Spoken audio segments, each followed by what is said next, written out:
The Real Housewives of Lagos season 2 was finally concluded, and in today's video, let's review every castmate and what they brought to the show and what prompted their actions. I would also be giving juicy details into their personal lives and address the topic of the show being scripted or not.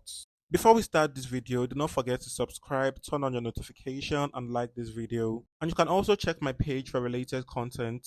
So guys, let's start with the least exciting housewife, Tanya Omotayo. So it's no news that this lady was supposed to be Caroline's replacement, and I think production deliberately did that.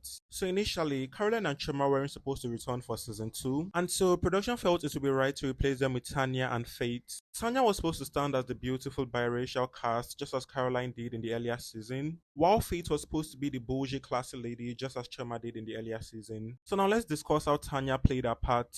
Tanya's addition to this show was giving lackluster vibe, giving boring, giving nothing, giving the bare minimum. She was trying so hard to please everybody, and that was very impossible. Caroline, who is self-aware, I think Tanya is the opposite of that. This lady is beautiful, married, has a child, wealthy, successful. And trust me, most of these things she possesses, most of the other housewives lack one or two of these things. And I think she knows her presence was going to threaten the ladies, and that made her scared, and then she became a puppet. Anyways, I do hope she remembers that she's on that show to showcase herself and her brand and not to please the ladies. The next housewife is Miriam Adetima. Miriam is a lot to deal with, honestly. She acts like a child. She doesn't know how to put herself together like an adult. I don't understand why someone's mouth will be so loose. She claims she's being authentic and keeping it real, but you can keep it real and still mind your business. She meddles in matters that do not concern her, and it's so irritating to watch. Most of the issues she had with the ladies were so uncalled for. She seemed like she was very desperate for attention. She probably watched the last season and saw how irrelevant she was and thought to spice things up this season. I find it weird that she also kisses Iyabo's ass despite claiming to be bold, courageous, outspoken, and all that.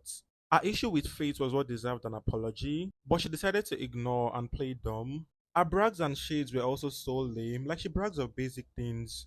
And I hated the fact she would always talk so low about the ladies' outfits, and yet she would also wear rubbish she herself. I honestly pray Miriam overdoses on chill pill if she would ever return for season 3, because the way she talks, the way she behaves, it's all giving busybody. I also kind of hope she and Tiana reconcile, because I feel Tiana is her only real friend in the group, and the rest of them just want to turn her into a puppet. I also like the fact that she shared her surrogacy journey and all. I don't think it's a thing we often talk about in Nigeria, and I think it's encouraging for women who are going through the same. Next is Toyin Lawani. I surprisingly liked Toyin this season. The last season, I felt she was kind of a bully towards Chama. Although she missed about 3 episodes, her impact on the show was still very much felt. I also felt her sickness made us see another side of Toyin, which we barely see. I think Toyin is also a very smart businesswoman. Despite spending fewer episodes on the show, she seems to have promoted her business better than most of the other ladies who were there the whole time. I also like that she did not let the other women's judgment about Faith hinder her from getting to know Faith. I kind of felt her issue with Miriam was very unnecessary. The fact it led to physical assault was very embarrassing. I can't wait to see Toyin and Choma sort out their differences in the reunion. I think Toyin is still very irritated about Choma's provocative statement. I do hope Choma comes with an element, or perhaps book Dr. Romeo on standby just to reconstruct her face. Next, we have Iyabo Ojo. Iyabo's behavior in season 2 was very contradictory to what she gave in season 1. And the major reason is Choma. I feel her relationship with Choma is a match made in hell. So when the show began, Iyabo had noticed that they had brought replacements for Caroline and Choma, so she was quick to let Choma know that someone had come to take her position as a classy and fashionable lady on the show, and this was what prompted Choma's return for season 2. So now since Iyabo was the one who invited Choma to come and fight for her position, it only made sense that she helps Choma in fighting her battle, and that was where her hatred for Faith came in.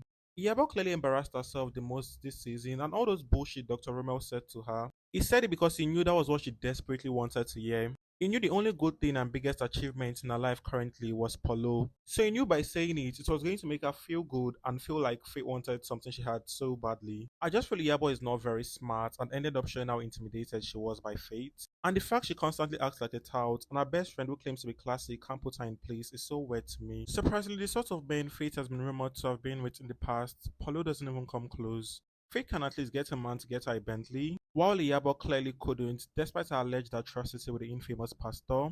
Anyways, I do hope she and Choma put an end to this pathetic friendship. It doesn't favor either of them, and it's so cringe to watch. Now we have Laura Ikeji. Laura clearly turned a new leaf this season. She didn't just come with a more mature behavior, but also stepped up her fashion game. I was looking at Laura's fashion sense this season, and the upgrade was crystal clear. Compared to her basic outfit she'd always wear in season 1, she was serving high fashion this season. She was also clearly more laid back and chill. And I think the best thing she did this season was shut Yaba up unapologetically. The fact they even tried to bully Laura, despite knowing how crazy she can be, was so audacious of them. Iyabo clearly thought she could be lead to Laura, but Laura was like, hell no, not today. I also don't understand this Iyabo's age bullshit thing, like these ladies are daughters or something. I believe respect is reciprocal. If you respect yourself and other people, clearly you would get respect.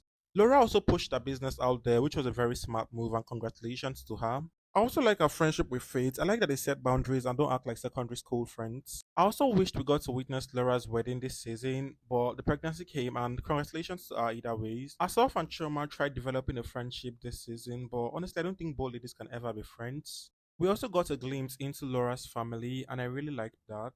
And I must applaud Laura for being the first housewife to stand up to Yabo without feeling sorry for it. Next, we have Chioma.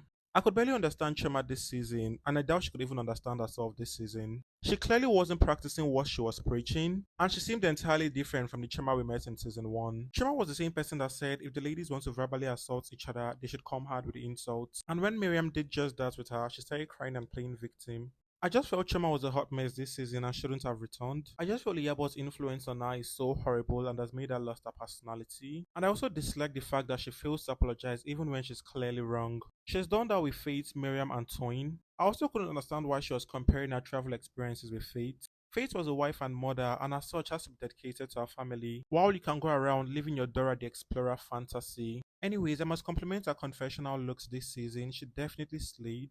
And I also pray she comes out of this ghetto court she calls a friendship with Tiabo. I personally feel it's watering down her brand and makes her look silly. I honestly can't wait for the reunion so we can see if the ladies still decide to blindly stick to Dr. Rommel or finally get to apologize to Faith and own their mess up. By the way, in case you're not aware, Chema's major reason for returning to season 2 was to come and fight Faith just as Tiabo had told her. But Faith clearly wasn't reciprocating the same energy and she ended up looking like she was fighting spiritual battle. As for our relationship with the actor, I do not think it's real. It looks like an awfully written script. It's so cringe to watch and makes me wonder if indeed she truly paid him to come and act as a boyfriend.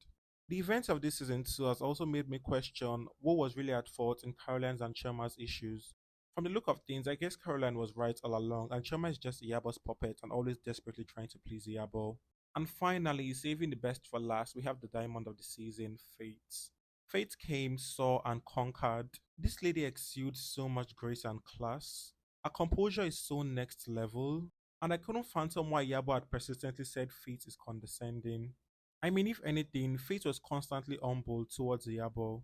I felt Yabo's hatred towards Fate was clearly because she had refused to join her minions like Tanya, and because they felt she was there for their so-called crown. The heavy lies Dr. Romel told Chema and Iyabo was because he could sense how intimidated they were by Fate, which he had clearly said in his confessional. And like the cunning lizard that he is, he decided to forge their delusions and made them believe that Fate wanted to be them so badly.